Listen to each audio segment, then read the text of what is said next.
All right, David, thank you. Since the pandemic, companies across the country have grappled with the decision of keeping remote work or bringing employees back to the office. A new report from The Hill breaks down studies and talks to experts on the subject. What they found was remote workers work longer and harder. So The Hill's Daniel Devise joins us this afternoon to give us some insight. Daniel, thanks so much for being here. I'm so excited about this article and just to dig into these studies.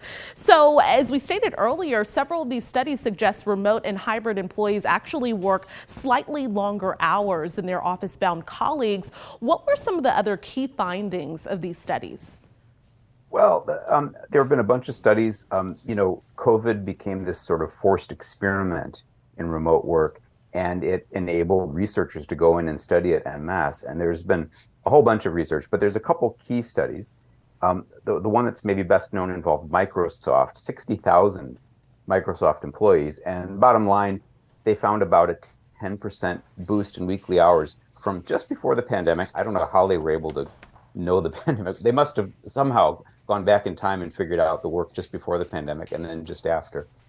There's another huge study that looked at 27 nations, and this gets to the why, right? It found that on average, remote workers saved 72 minutes a day. Why? Because they weren't commuting anymore. They were commuting to their home offices.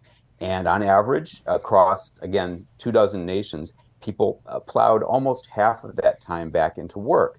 Why do we do that? Well, most of us are conscientious and people like to get a little more work done. Not everyone. There's people who are slackers, and the experts I interviewed said slackers will slack off whether they're at work or at home, right? But most people have really made good use of this extra time. Okay, so you talked about the slackers. What are some of the concerns that companies did have about remote workers? Oh, I mean, I remember this. I remember when it became possible to work from home, right? The technology enabled it 10, 15, I don't know, 20 years ago. And everyone was worried about it. No, very few people were working remotely. And I think employers were afraid that people would just goof off. They'd watch Oprah, they would shop on eBay all day. And this is why remote work was only about 5% of all work before COVID. And then COVID happened and suddenly everybody was home. And so, it opened the floodgates.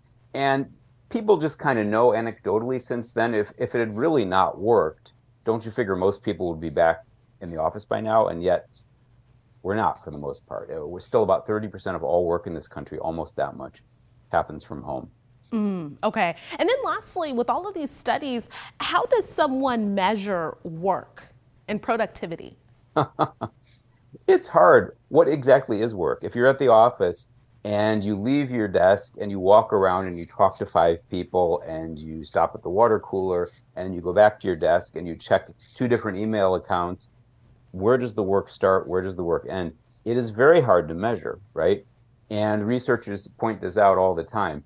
It's a little easier in some ways to measure remote work because you can kind of tell when people are logged in and are on task and they aren't. So in some ways, the newer studies, the pandemic era studies of remote work, are a little more thorough because it's a little easier to tell when people are working and when they aren't, when they're working remotely. Okay, Daniel from The Hill, thank you so much for your insight. We'll have your article on our website at kxan.com. Well, thank you. Texas Republican lawmakers